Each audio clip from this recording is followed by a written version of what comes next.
আমরা ফাস্ট ট্র্যাকে যাব, অনলাইনে দেখি আজকে কি হয়। এর আগে আমি গিয়েছিলাম, তো আমার গাড়ির রেজিস্ট্রেশন হইতে একটু বিলম্ব নিয়েছিল। দেখা যাক আজকে, আশা করি আজকে চলে যেতে পারবো।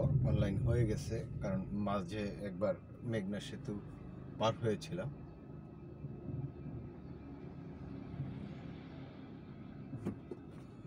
হ্যাঁ, আজকে হয়ে গেছে, অনলাইন হয়ে গেছে। এখন অবধি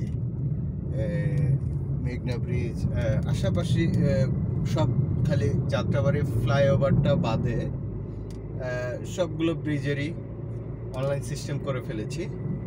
তো আশা করি আপনারাও করে নেবেন।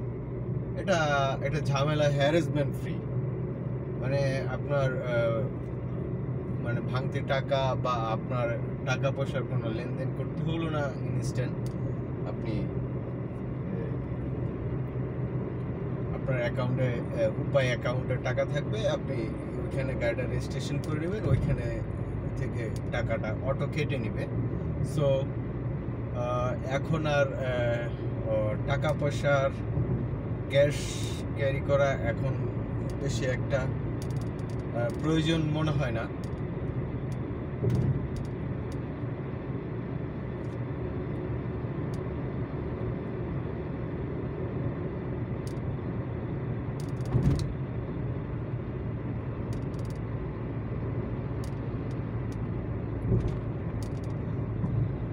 ধলেশ্বরী সেতু, এই সেতু আগে এক বাম পাশে ব্রিজ ছিল, এখন নতুন ব্রিজ করা হয়েছে, যার কারণে এখনকার রাস্তাটার এনভায়রনমেন্টই চেঞ্জ হয়ে গেছে।